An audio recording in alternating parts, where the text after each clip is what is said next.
de las unidades 3 y 4 de física básica. Vamos a ver. Aquí nos dice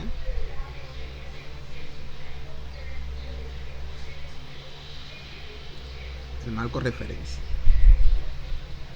Nos dice que el marco de referencia inercial es aquel en el cual permanece válida la primera ley de Newton y en el que un objeto que interactúa con otros objetos experimenta aceleración cero.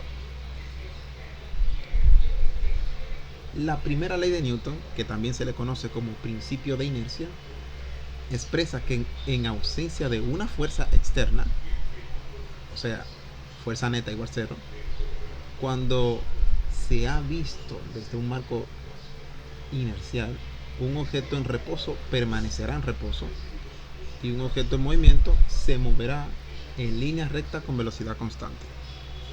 Eso también lo podemos decir de esta otra manera. Si la sumatoria de las fuerzas que actúan es igual a cero, entonces el cambio de velocidad es igual a cero.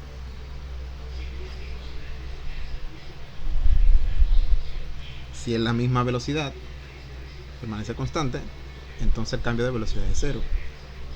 Y si no hay velocidad, entonces también el cambio de velocidad es cero. Bien.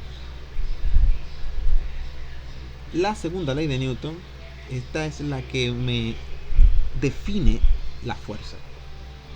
La segunda ley de Newton expresa que la aceleración de un objeto es directamente proporcional a la fuerza neta que actúa sobre él e inversamente proporcional a su masa. Cuando vemos esta ecuación, si suponemos que m es constante, entonces ¿qué pasará? Que la fuerza neta es directamente proporcional a la aceleración. Si lo que permanece constante es la fuerza,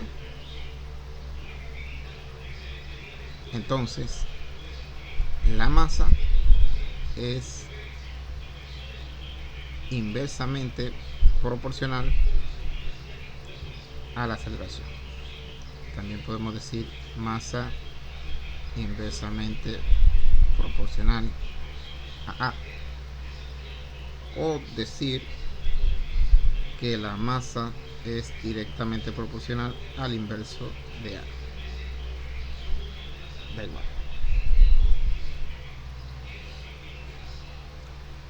Hagamos un ejemplo.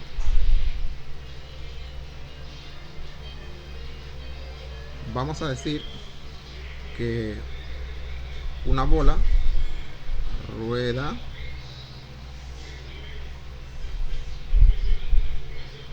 por una mesa con fricción y al inicio llevaba una velocidad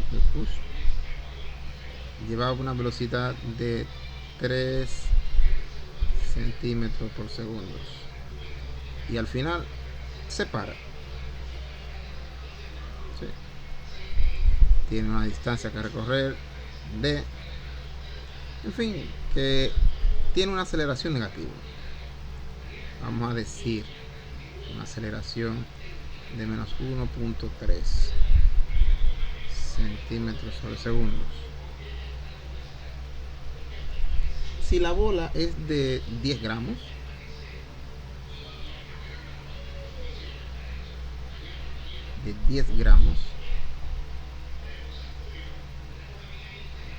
¿cuánto entonces sería la fuerza de fricción? O sea, la fuerza que hace que se detenga la bola. Aplicamos la segunda ley de Newton. Fuerza igual a masa por aceleración. Al multiplicar masa y aceleración voy a tener una fuerza neta igual a menos 13 gramos centímetros sobre segundos. Al cuadrado me faltó aquí poner segundos cuadrados. ¿Se ve? Entonces, esta sería una fuerza. Esta sería una fuerza. Y el signo menos es porque si la bola se movió desde aquí hasta aquí, si se movió desde aquí hasta aquí, entonces la fuerza era en esta dirección, la fuerza de fricción, que era igual a la fuerza neta. No había ninguna otra fuerza actuando sobre él. Veamos otra cosa.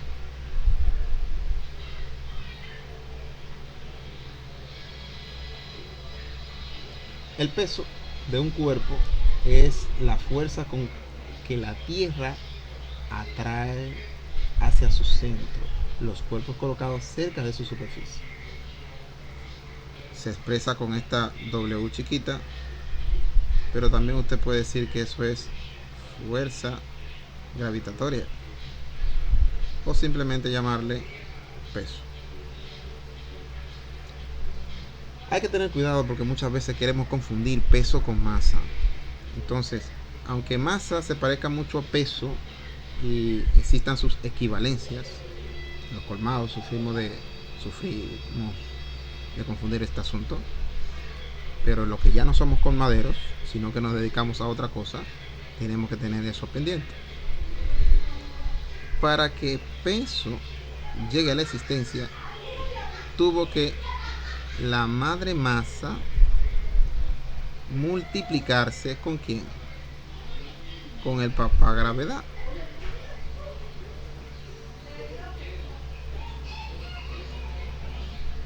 Bien.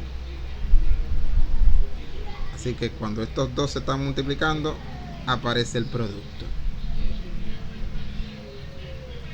Enfoquémonos ahora en la tercera ley de Newton. Esto es otra forma de ver. Esa segunda ley de Newton, pero vamos a ver la tercera ley de Newton.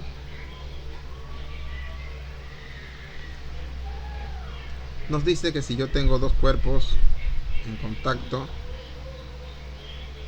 o si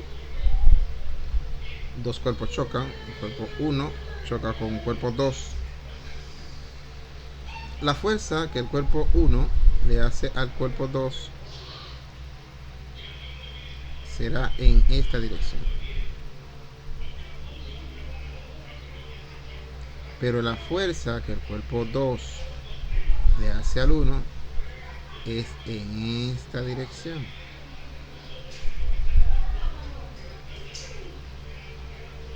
Y la tercera ley de Newton me dice que estas fuerzas son iguales en magnitud.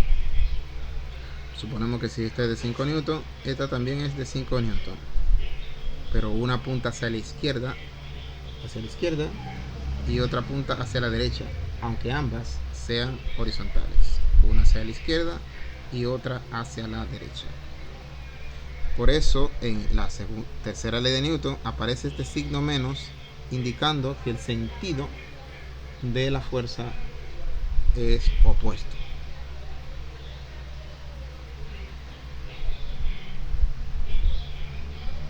Veamos otro concepto. Fuerza de fricción. Para hablar de la fuerza de fricción, me gustaría hablar primero de la fuerza normal.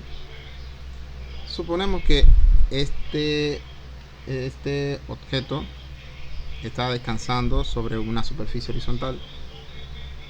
Entonces, por la tercera ley de Newton, la fuerza que este objeto le hace al otro son iguales. Entonces,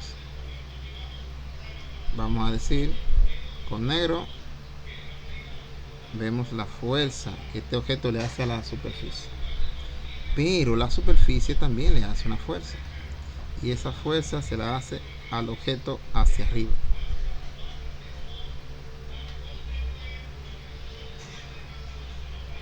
Bien.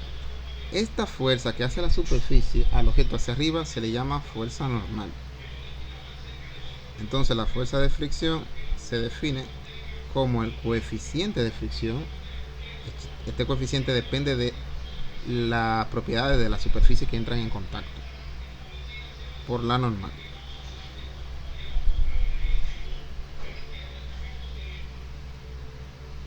Entonces, esta normal va a aumentar o a disminuir dependiendo. Porque si yo tengo que a este objeto se le hace una fuerza así, entonces esa componente vertical de la fuerza, esta componente vertical de la fuerza hace que la normal sea menor, porque la fuerza de acción del cuerpo sobre la superficie va a ser menor. Igual aquí voy a tener otra componente. Esta componente sería horizontal. Y si el cuerpo se mueve hacia allá, si el desplazamiento es hacia la derecha, entonces la fuerza de fricción será hacia la izquierda.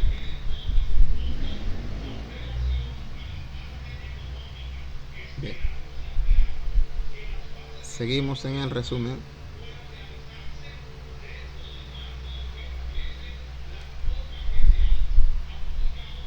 La fuerza de fricción es una fuerza que se opone al movimiento, ya lo hemos dicho. La fuerza centrípeta. ¿Qué pasa con la fuerza centrípeta? Habíamos visto en temas anteriores que en el movimiento circular podemos tener una aceleración centrípeta o una aceleración radial. ¿Sí? Esa aceleración, si lo recordamos, es la velocidad tangencial al cuadrado entre el radio. Entonces, aplicando la segunda ley de Newton, vamos a tener que la fuerza neta es igual a masa por aceleración. Entonces, la fuerza centrípeta es la masa por la aceleración centrípeta. Por lo que ya sabemos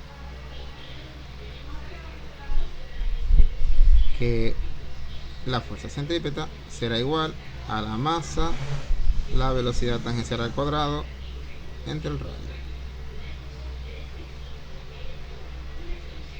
Si recordamos el episodio de David y suponemos que la velocidad con la que se movía, velocidad tangencial, ¿no?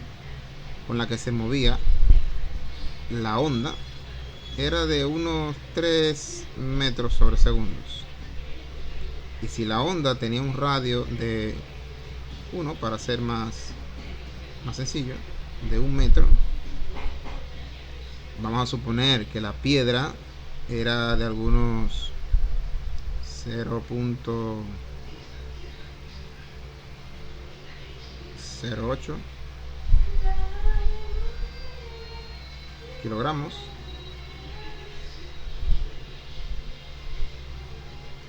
.08 kilogramos. Entonces, ¿qué vamos a tener?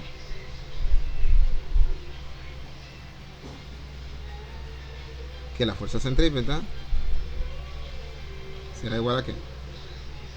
A 0.08 multiplicado por velocidad tangencial al cuadrado, que sería 9, dividido entre 1. Sencillo, ¿verdad?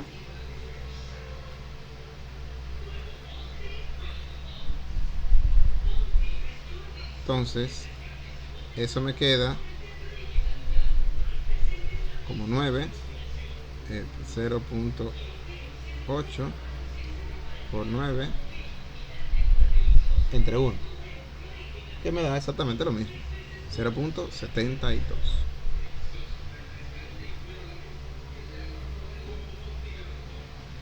Eso es 0.72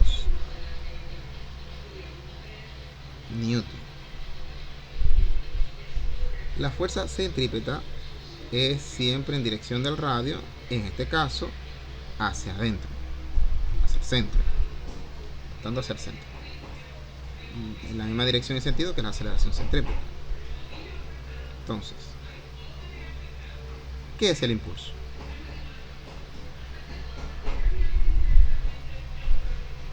El impulso de una fuerza es un vector cuyo valor es el producto de la fuerza por el intervalo de tiempo, un tiempo pequeñito, durante el cual se aplica esa fuerza. Vamos a decir que usted está en una fila y a la persona que está delante usted le da un empujón. Vamos a decir que esta es la persona y usted le da un empujón, le aplica una fuerza.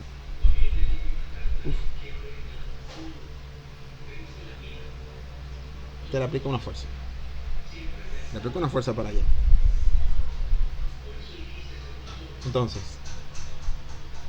si la fuerza usted se la aplicó en un intervalo de tiempo, digamos que 0.04 segundos, y la fuerza, qué sé yo, digamos que fue una fuerza leve, qué sé yo, unos 10 newton. Una fuerza de 10 newton. ¿Cuál fue el impulso que recibió esa persona? Según la definición que acabamos de ver, el impulso es la fuerza por el intervalo de tiempo. O sea que tenemos 10 por 0.04. Eso nos da ¿cuánto? 0.4 newton por segundos. Ahora, hay un asunto que se llama cantidad de movimiento.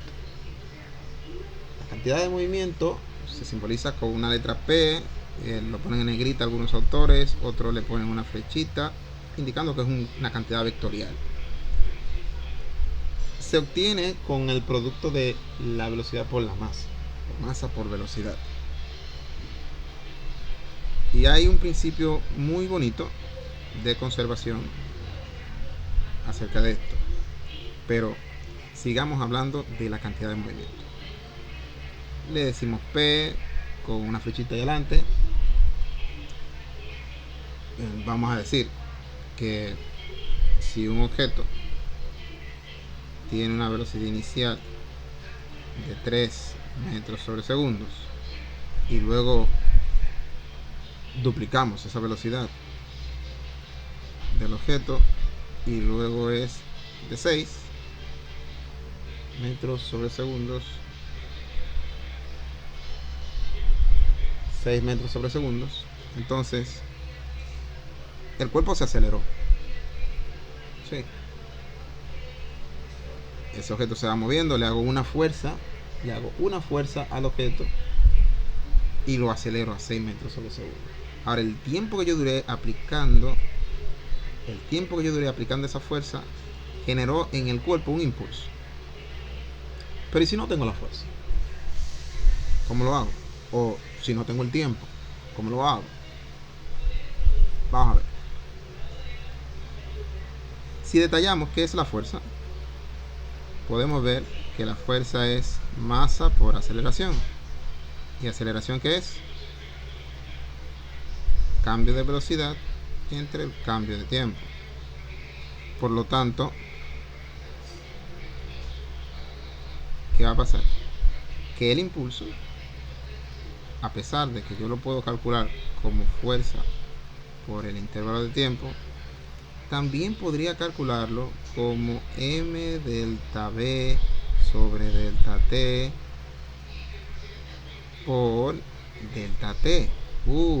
Acabamos de descubrir el agua en polvo. ¿Qué pasa? Que delta t no lo necesitamos. Entonces el impulso fácilmente lo puedo calcular como m delta v. ¿Y qué habíamos dicho que era P? P era masa por velocidad. Y yo tengo aquí un cambio de una de estas dos cosas. Por lo tanto, esto está cambiando. El impulso se puede calcular como el cambio de P, el cambio de la cantidad de movimiento. el cambio de la cantidad de movimiento. Y en este caso lo que cambia es la velocidad, pero hay casos especiales donde cambia tanto la velocidad como también la masa. Por ejemplo, un cohete que es disparado, gran parte de la masa del cohete es combustible, y eso va cambiando. Entonces, si esa masa cambia, hay que tener en cuenta también el cambio de la masa. Bien, eso es por ahí. Vamos a verificar el principio del que le hablaba.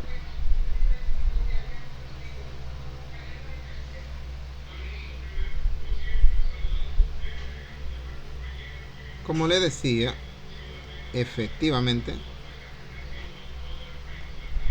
el impulso lo podemos calcular como el cambio de la cantidad de movimiento. Ahora hablemos de este principio, este maravilloso principio de conservación. El principio de conservación de la cantidad de movimiento lineal establece que la conservación de la cantidad de movimiento total de un sistema aislado, si consideramos dos cuerpos que chocan y forman un sistema aislado, se verifica que la cantidad de movimiento antes del choque debe ser igual a la cantidad de movimiento después del choque. Y esto lo hemos visto en el laboratorio, y esto es genial, porque fíjense, si es un carrito que se va moviendo con cierta velocidad inicial y hay otro carro que está detenido, como fue el caso del laboratorio, velocidad igual 0, pasa el choque y después que choca, entonces el carro 1 va pegado al carro 2. Por lo tanto, ambos llevan la misma velocidad. Pasó el choque, ¡buf!, y quedaron pegaditos. Por cualquier razón, colisionaron y quedaron pegados. En el caso del laboratorio le pusimos cinta adhesiva para que cuando choquen queden pegaditos. Hay otros que se le pone un colcho, una aguja, y quedan pegaditos. Entonces, el principio de la cantidad de movimiento me dice que P del carro 1 más P del carro 2 tiene que ser igual a P del carro 1 más P del carro 2. ¿Sí? Inicial tiene que ser igual al final y viceversa. Entonces, como la cantidad de movimiento, veamos, ¿qué pasó? Ok, nada más, solamente que ya se cargó la batería. Bueno, sigamos. Resulta que como la cantidad de movimiento es masa por velocidad, entonces aquí yo tengo cantidad de movimiento del carrito 1 al final, ¿verdad? Y cantidad de movimiento aquí del carrito 2 al final. Y aquí tengo cantidad de movimiento del carrito 1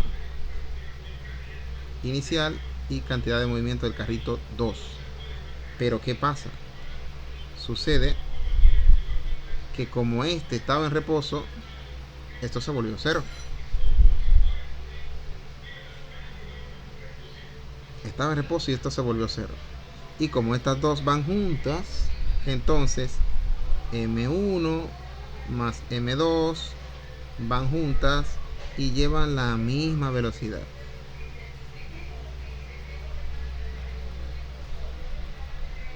Interesante. Por lo tanto, se puede calcular la velocidad final en un choque así. Vamos a suponer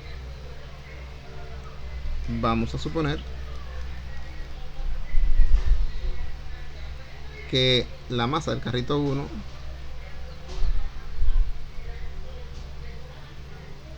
es igual a 200 y que la masa del carrito 2 es igual a 180.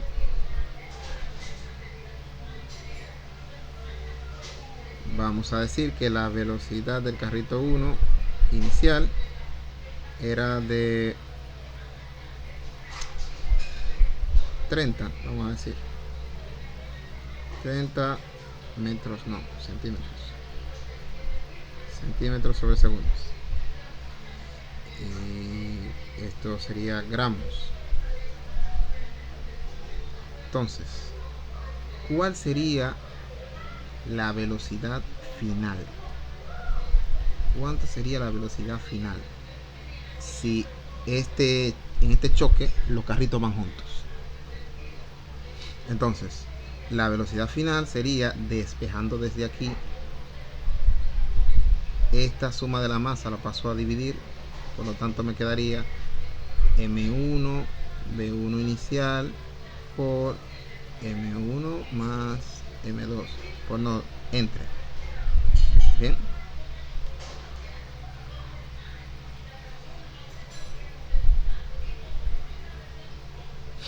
entonces sustituimos y dividimos.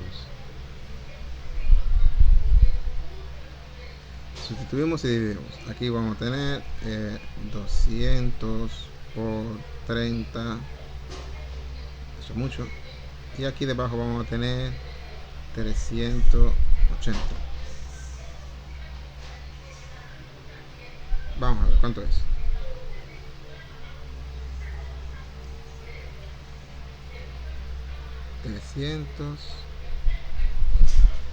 ¿Se fue que dijimos? Veamos.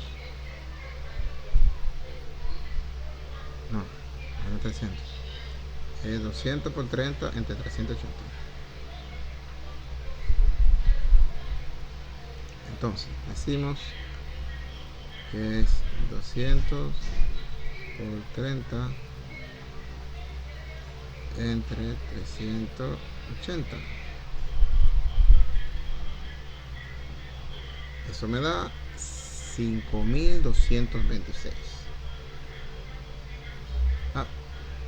Digo 5226, no, 526.7.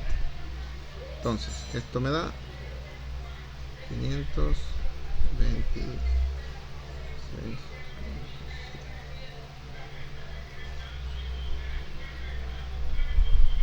Debe haber algún error, ¿no? Sí. Vamos a verificar.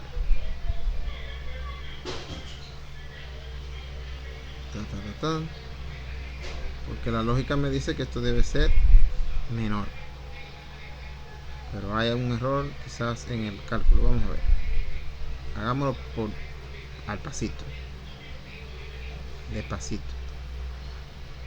200 por 30, ok, dividido todo eso entre 380. Ahora sí, 15.8.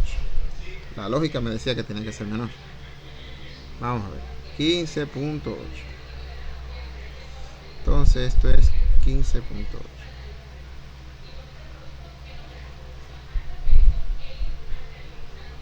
centímetros sobre segundos.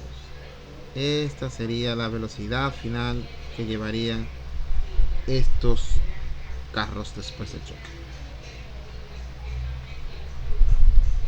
Bien, para no hacer el video tan largo, el próximo resumen vamos a hacerlo en otro video. Esta historia continuará. Chao, chao.